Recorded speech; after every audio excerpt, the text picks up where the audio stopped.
প্ৰিয় দৰ্শক মই বিশ্বৰঞ্জন মই ৰাকেশ লহকৰ আপোনালোকক স্বাগত জনাইছোঁ মেডিবাৰ্তাত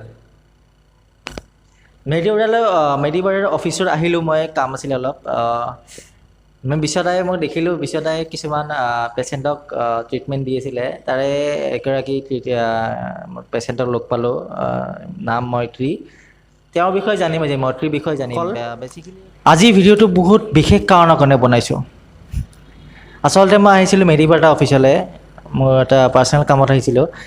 কিন্তু মই বিশ্বদাক দেখিলোঁ এটা বহুত ভাল আৰু বহুত ইনস্পায়াৰ হ'বলগীয়া কাম এটা কৰি আছে বহুত পেচেণ্টছ থাকে বহুত তেনেকুৱা আপোনাৰ তেওঁৰ তাতে আহি থাকে কিন্তু আজি যিগৰাকীক লগ পালোঁ আৰু তেওঁ কিশোৰী এগৰাকী তেওঁৰ নাম মৈত্ৰী আজি আমি মৈত্ৰীৰ বিষয়ে জানিম মৈত্ৰী কোন হয় ক'ৰ পৰা হয় কি হ'ল তাইৰ আৰু তাইৰ লগত কি হৈ আছে একচুৱেলি আমাক চব কথা বিশ্বদাই জনাব আহক জানো আমি বিশ্বদা আপুনি কি ক'ব বিচাৰে মৈত্ৰীক আপুনি কেনেকৈ লগ পালে আৰু কিহৰ কাৰণে তাই মেডিবাৰ্তা এচেঞ্চিয়েল ছাৰ্ভিচেছ কেয়াৰত আহিব লগা হ'ল মেডিবাৰ্তা তালৈ মৈত্ৰী এগৰাকী সৰু 5 বছৰীয়া কিশোৰী তাই একচুৱেলি তাই কমপ্লিটলি ব্লাইণ্ড হয় আৰু তাই কাণেৰেও নুশুনে তাই একচুৱেলি ইয়াতে আহিব লগা হ'ল তাই লোৱাৰ লিম্বটো উইক আছিলে সেইকাৰণে ডক্টৰে ৰেফাৰ কৰিছিল CRC লৈ তাই CRCটো গৈছিলে যোৱাৰ পিছত মোৰ চিনাকি ডাক্তৰ এগৰাকী তেখেতসকলৰ চিনাকি সেই ডাক্তৰগৰাকীয়ে মোৰ এড্ৰেছটো দিলে ইয়াৰে পাণবজাৰৰ এচেঞ্চিয়েল মেডিকেয়াৰ্ছৰ এড্ৰেছটো দিলে আৰু তাৰ পাছত মই আজি 6 মাহ তাইক চাইছোঁ 6 মাহ চোৱাৰ পিছত তাই এতিয়া খোজকাঢ়িব পৰা হৈছে অলপ অলপ কিন্তু যিটো তাইৰ অৱস্থা তাইৰ কাণেৰে নুশুনে তাইৰ যিটো কথা কোৱা এতিয়াও কথা ক'ব পৰা হোৱা নাই তাই এনেই কৈ থাকে এনেই কিবা কিবি তাই নিজৰ মাজত কৈ থাকে কিন্তু তাই বস্তুটো এতিয়া শুনিলে তাই ভালকৈ যেতিয়া শুনিব তেতিয়াহে তাই ৰিপ্লাই দিব পাৰিব কথা ক'ব পাৰিব নাই মই সঁচাকৈ কৈছোঁ I was just really shock to see her মই তেওঁৰ পেৰেণ্টছক সুধিলোঁ তেওঁৰ পিতৃক সুধিলোঁ তেওঁৰ মাতৃক সুধিলোঁ আপুনি তেওঁৰ ট্ৰিটমেণ্ট দি আছিলে যেতিয়া তেওঁলোকে ক'লে নিজৰ বেদনাৰ বিষয়ে নিজৰ যিবিলাক প্ৰব্লেমছ ফেচ কৰি আছিলে ছোৱালীজনীক চিকিৎসা দিবলৈ ট্ৰিটমেণ্ট কৰাবলৈ পইচাৰ অভাৱ ডক্টৰৰ যোৱা অহা যোৱাৰ এইবিলাক কষ্টিং এইবিলাকৰ সন্মুখীন হৈ তেওঁলোকক বহুত প্ৰব্লেমছ ফেচ কৰি আছিলে যিখিনি কথা তেওঁলোকে মোক কৈছে তেওঁলোকেও জানিব পাৰিছোঁ কিন্তু তাৰে পাছত যেতিয়া আপোনাক লগ পাইছে তেওঁ যিখিনি ৰিকভাৰী ষ্টেটাছ পাইছে বা যিখিনি তেওঁ আপোনালোকে ছাৰ্ভিচেছ দি আছে মই সঁচাই বহুত আনন্দিত আপোনাৰ কামটো দেখা পায় আপুনি নিজেও মানে ইনস্পায়াৰ্ড বাৰু এনেকুৱা শিশুটিক আপুনি ট্ৰিটমেণ্ট দিবৰ কাৰণে কি কিবা সংকল্প আছে নে আপোনাৰ নে আপুনি মেডিবাৰ্তাৰ কিবা এটা ভিজন আছে এনেকুৱা এটালৈ একচুৱেলি আমি গ্ল'বেলি আমাৰ অসমত এনেকুৱা বহুত শিশু আছে মই 3-4টামান মই লগ পাইছোঁ তেওঁলোকৰ এটা ডাঙৰো হৈ গ'ল তাইৰ নাম ৰিমজিম তাইক আপোনালোকে গম পাব তাইকো আমি আনিম আমাৰ মেডিবাৰ্তাৰ মাজলৈ আৰু ৰিমজিম এতিয়া খুব ভাল হৈছে আৰু এতিয়া মই চেষ্টা কৰি আছোঁ গোটেই এনেকুৱা বাচ্চাবিলাকক যাতে আমি গ্ল'বেলি লৈ গৈ পেলাই তেওঁলোকক ট্ৰিটমেণ্টৰ ব্যৱস্থা আমি কৰিব পাৰোঁ মেডিবাৰ্তাৰ থ্ৰুৰে আমি কিবা এটা কৰিব পাৰোঁ সেই বুলি আমি মেডিবাৰ্তাৰ থ্ৰুৰে তেওঁলোকক আনিছোঁ বা আমাৰ এচেঞ্চিয়েল মেডিকেয়াৰত আমি যিখিনি ছাপৰ্ট দিব লাগে দিছোঁ আমি এজ এ ফিজিঅ' অকুপেশ্যনেল থেৰাপিষ্ট হিচাপত যিখিনি ট্ৰিটমেণ্ট কৰিব লাগে আমি কৰিছোঁ আৰু বিশেষকৈ তেওঁলোক যিহেতু এটা দুখীয়া শ্ৰেণীত বিলং কৰে সেইকাৰণে আমি বেছি তেওঁলোকক কষ্টিং লোৱা নাই বা গভমেণ্ট এখন হস্পিটেলত যিটো খৰচ হয় সেনেকুৱা খৰচ এটা আমি আমাৰ ইয়াতে লওঁ আৰু লৈ পেলাই অকল সেইখিনি বাচ্চাখিনিৰ কাৰণে আমি এনেকৈ সেইটো প্ৰভিজন ৰাখিছোঁ বাচ্চাখিনিৰ কাৰণে আমি তেওঁলোকৰ ডে কেয়াৰ চিষ্টেম আমি প্ৰভিজন এটা বনাইছোঁ আমি যে ডে কেয়াৰ দিনত তেওঁলোকক ৰাখিবও পাৰিব বাচ্চাবিলাক সেনেকৈও আমি এটা চেষ্টা এটা চলাই আছোঁ যে আমি মেডিবাৰ্তাৰ থ্ৰুৰে আমি কি কৰিব পাৰোঁ ভাবি আছোঁ বহুত ভাল লাগিছে আপোনাৰ যিটো পৰিকল্পনা আপোনাৰ যিটো ভিজন যিটো আপুনি কৰিম বুলি ভাবি আছে শিশু বাচ্চাৰ কাৰণে চাইল্ড যিবিলাক ডিজেবিলিটি ফেচ কৰে সঁচাই মই যি বস্তু ফিল কৰা নাছিলোঁ কাৰণ মই এইটো পাৰ্চনেলি কাকো দেখা নাছিলোঁ তেনেকৈ যেতিয়া মই আজি পাৰ্চনেলি দেখা পালোঁ ছোৱালীজনীক তাইৰ কিছুমান ইচ্ছা আছে আকাংক্ষা আছে সেইবিলাক আপুনি পূৰণ কৰি আছে ঠিক মই উচ্চাকাংক্ষা পূৰণ কৰিব পৰা মই নহয়,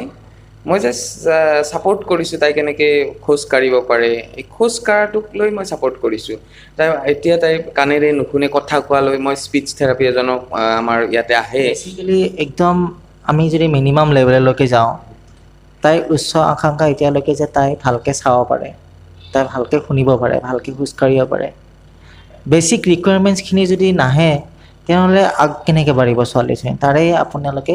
বহুত ভাল ছাৰ্ভিচেছ দি আছে। আচ্ছা, এতিয়া আমি যাওঁ তেওঁৰ হিষ্ট্ৰী, তেওঁৰ মেডিকেল হিষ্ট্ৰীলৈ। তেওঁ কি কি প্ৰব্লেমছ ফেচ কৰি আছিলে অলৰেডি? তেওঁক মই মেডিকেল হিষ্ট্ৰী ক'বলৈ নাযাওঁ, তেওঁ কেনেকৈ কি ফেচ কৰি আছিল মানে তেওঁ খোজকাঢ়িব নোৱাৰে, খোজকাঢ়িব নোৱাৰাকৈ মাকে ইয়াতে লৈ আহিছিলে, মাকে ফোন কৰিলে খোজকাঢ়িব নোৱাৰে, কথা ক'ব নোৱাৰে। গতিকে মই প্ৰথম দিনা অহাৰ পিছত মই চালোঁ যে তাইৰ লোৱাৰ লিম উইক আছে। লোৱাৰ লিম উইক থকাৰ পিছত মই লোৱাৰ লিমৰ তাইক এক্সাৰচাইজ কৰি হওক বা বেলেগ পদ্ধতিৰে হওক মই লোৱাৰ লিমটো তাইক ষ্ট্ৰেংথেনিং কৰিছোঁ। কৰাৰ পিছত তাই লাহে লাহে আজি মই 3 মাহমান তাইক কমপ্লিট হেৰি কৰিলোঁ। তাৰপিছত লকডাউন আহি গ'ল, তাই ঘৰত থাকিলে, ঘৰত মাকক মই ইনষ্ট্ৰাকশ্যন দিছোঁ যে এক্সাৰচাইজ কৰাই থাকিব, মই কিছুমান এক্সাৰচাইজ শিকাই দিছিলোঁ। আৰু সেইবিলাক কৰোৱাৰ পাছত তাই এতিয়া খোজকাঢ়িব, থুনুক থানাকৈ খোজকাঢ়ে। যিটো 1 বছৰীয়া বাচ্ছা এটাই যিটো থুনুক থানাকৈ খোজকাঢ়ে, তাই এতিয়া এই 5 বছৰ তাই এতিয়া খোজকাঢ়ে। শ্ৰোতাসকল, ভিডিঅ'টো আপুনি পূৰা ফুল চাব, কাৰণ আমি মৈত্ৰীক লগ পাম। অলপ পিছতে আমি মৈত্ৰীক লগ পাম, ভিডিঅ'টোৰ মাজতে আমি লগ পাম। কিন্তু তাৰে আগত আমি মৈত্ৰীৰ কিছুমান চিমটমছ আমি গম পাম। অলৰেডি বিশ্বদাই আমাক কৈছে তেওঁৰ চিমটমছবিলাক। তেওঁৰ লোৱাৰ লিমটো উইক আছিলে, তেওঁ শুনা নাপায় কাণেৰে, তেওঁ চকুৰে অকণমান কম দেখা পায়, চকুৰে কমপ্লিট দেখা নাপায়। চ' অকল মেচিন দিয়াৰ পিছত আমি মেচিন এটা আমাৰ স্পীচ থেৰাপি আনিছিলোঁ, তেওঁ চালে, চাই পেলাই তেওঁ এটা কাণৰ মেচিন এটা দিলে, অকণমান কাণেৰে শুনা পোৱা হোৱাৰ পিছত তাই খোজকাঢ়িব পাৰিছে। কাণৰ মেচিনটো তাই বেছি সময় ল'ব নোখোজে। মই আৰু এডভাইচ দিছোঁ যে তাই GMCHত এনেকুৱা প্ৰভিজন আছে কিছুমান, এইটো চাৰ্জাৰী কৰিব পাৰে, বা MMCHত মই পঠাইছিলোঁ, ছ'চিয়েল ৱেলফেয়াৰ ডিপাৰ্টমেণ্টৰ অধীনত এনেকুৱা কিছুমান প্ৰজেক্ট আছে, সেইবিলাক লোৱাৰ কাৰণে তেওঁলোকক মই ৰেফাৰ কৰিছিলোঁ MMCH GMCHলৈ। তাৰপিছত তেওঁলোকে এইটো এটা ভাল ৰেছপন্স পাইছে, কিন্তু লকডাউনে বহুত অসুবিধা দিছে। আমি এতিয়া কি কৰিছোঁ যে মৈত্ৰীক যিসকলে লগ পাব, আমাৰ ছ'চিয়েল মিডিয়াই হওক, আমাৰ ৱেব পৰ্টেলৰ থ্ৰুৰে হওক বা আমাৰ এপৰ থ্ৰুৰে হওক, মৈত্ৰীক আমি লগ পাম। আৰু মৈত্ৰীক যদি কোনোবাই সহায় কৰিব বিচাৰে, বা আমাৰ অসমৰে হওক, গোটেই ভাৰতবৰ্ষৰ হওক বা পৃথিৱীৰ যিকোনো ঠাইত যদি আমাৰ বিভিন্ন মানুহ আছে, অসমীয়া মানুহ, তেওঁলোকে যদি মৈত্ৰীক কিবা সহায় কৰিব পাৰে বা তাইক চকু জুৰি তাইক অকণমান দেখাৰ সুবিধা এটা কৰি দিব পাৰে, যদি পাৰে। আমাৰ ইয়াতে নেত্ৰালয়ত দেখাই আছিলে, কিন্তু তেওঁলোকে সেই আশাটো দিব পৰা নাই। যদি কোনোবা এনেকুৱা ফাৰ্ডাৰ চিকিৎসা আছে, যদি তেতিয়া কৰিব পাৰে। ময়ো ভালকৈ বিশেষ নাজানো এইবিলাক, এইটো চকুৰ চিকিৎসাটোৰ বিষয়ে। যদি কিবা ফাৰ্ডাৰ আছে, তেওঁলোকে যদি পাইছে এনেকুৱা, জনাব পাৰে আমাক, আমি মৈত্ৰীৰ মাজলৈ মৈত্ৰীৰ ওচৰলৈ লৈ যাম এনেকুৱা প্ৰপ'জেল। নিশ্চয় শ্ৰোতাসকল, প্লিজ কৈছোঁ, মৈত্ৰীক চিকিৎসা কৰিবৰ কাৰণে কোনোবাই যদি হাত আগবঢ়াই লৈ আনে, তেওঁলোকক বহুত ধন্যবাদ জনাম মেডিৱাটাৰসকলৰ পৰা। আৰু প্লাছ আপোনাৰ পৰা মই জানিব বিচাৰোঁ, আপুনি কেনেকুৱা ধৰণৰ প্ৰব্লেমছ ফেচ কৰে, এনেকুৱা টাইপৰ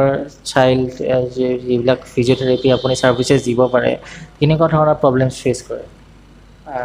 একচুৱেলি আমাক ইনফ্ৰাষ্ট্ৰাকচাৰৰ খুবেই প্ৰয়োজন। এটা একচুৱেলি অকুপেশ্যনেল থেৰাপি কাৰণে এটা ডাঙৰ ৰুম লাগে, বা চেঞ্চৰী ইণ্টিগ্ৰেটেড ৰুম বুলি কয়, এইটো প্ৰয়োজন হয়। কিন্তু আমি সেই বৰ্তমান পৰ্যায়ত আমি এনেকুৱা বনাব পৰা নাই। চেঞ্চৰী ইণ্টিগ্ৰেটেড ৰুম যিটো ইণ্টাৰনেশ্যনেল ষ্টেণ্ডাৰ্ডত বনাব পৰা নাই। আমি ভাবি আছোঁ এনেকৈ ইণ্টাৰনেশ্যনেল ষ্টেণ্ডাৰ্ডত বনাম, কিন্তু মানুহ সিমান ছ'চিয়েল এৱাৰনেছো নাই। এই বাচ্ছাবিলাকক যে ট্ৰিটমেণ্ট কৰিব পাৰি, এই ট্ৰিটমেণ্ট কৰি পেলাই সুস্থ কৰিব পাৰি, এৱাৰনেছটো কম আমাৰ ইয়াতে। গতিকে মই এটা কথাই কওঁ যে সেই বাচ্ছাবিলাকক, যিবিলাক ডিজেবল, তেওঁলোকক যাতে ঘৰতে নাৰাখি আমাৰ ইয়ালৈ উলিয়াই লৈ আহে, বা আমাৰ যিকোনো ফিজিঅ'থেৰাপিষ্ট বা যিকোনো চিকিৎসালয়ত ভালকৈ ট্ৰিটমেণ্ট কৰে। ট্ৰিটমেণ্ট কৰাৰ পাছত তেওঁলোকে এটা নতুন জীৱন পাব, মই আশা কৰোঁ। হয় শ্ৰোতাসকল, আপুনি অলৰেডি শুনিছে বিশ্বদাই আমাক কিখিনি কথা ক'লে, মেডিবাৰ্টাৰলৈকে কি ছাৰ্ভিচেছ দিব পাৰে ডিজেবিলিটি চাইল্ডবিলাকক। আৰু মই চবকে আহ্বান জনাইছোঁ মেডিবাৰ্টাৰ তৰফৰ পৰা যে যেনেকুৱা ধৰণৰ ডিজেবিলিটি নহওক কিয় মেডিবাৰ্টা বা এচেঞ্চিয়েল কেয়াৰ ছাৰ্ভিচেছক কণ্টেক্ট কৰক যিমান পাৰে সোনকালে আৰু আমি ছাৰ্ভিচেছ দিবৰ কাৰণে ৰেডি হৈ আছোঁ আমি বহুত আগ্ৰহেৰে আমি ৰখি আছোঁ তেনেকুৱা ধৰণৰ ছাৰ্ভিচেছ দিবৰ কাৰণে আৰু আমি আগৰ ভিডিঅ'টোত আমি আৰু কিছুমান তেওঁৰ পিতৃ মাতৃ মৈত্ৰী পিতৃ মাতৃলৈকে পৰা আমি গম পাম কিছুমান কথা কিছুমান ইম্পৰ্টেণ্ট তেওঁৰ যিবিলাক তেওঁক কেনেকৈ চিকিৎসা দিবৰ কাৰণে কাক এপ্ৰ'চ কৰিছিলে আৰু কেনেকুৱা প্ৰব্লেমছৰ সন্মুখীন হ'ব সিহঁতে ফেচ কৰিছিলে প্ৰব্লেমছ আহক আমি জানিম আপোনালোকে মেডিবাৰ্তা চেনেলটো ছাবস্ক্ৰাইব কৰক লাইক কৰক কমেণ্ট কৰক আৰু ফেচবুক পেজটো লাইক কৰিবলৈ একেবাৰে নাপাহৰিব আমি টুইটাৰত আছোঁ ইনষ্টাগ্ৰামত আছোঁ আপোনালোকে লাইক কৰিব পাৰিব আৰু আমাৰ এপ এটা আহি আছে অতি শীঘ্ৰে আপোনালোকে এপতো আমি উপলব্ধ হ'ম আপোনালোকে যেনেকৈ যোগাযোগ কৰে আমাক যোগাযোগ কৰিব পাৰে ঠিক আছে পিছৰ ভিডিঅ'টোত আপোনালোকক ৰাকেশে জনালে পিছৰ ভিডিঅ'টোত আমি কি গম পাম যে আমি মৈত্ৰীৰ বিষয়ে আৰু অকণমান মাক দেউতাকৰ পৰা জানিম ঠিক আছে আপোনালোকে ছাবস্ক্ৰাইব কৰি থওক বেল আইকনটো দবাই থওক তেতিয়া আমাৰ পিছৰ ভিডিঅ'টো আপোনালোকে নটিফিকেশ্যন পাই যাব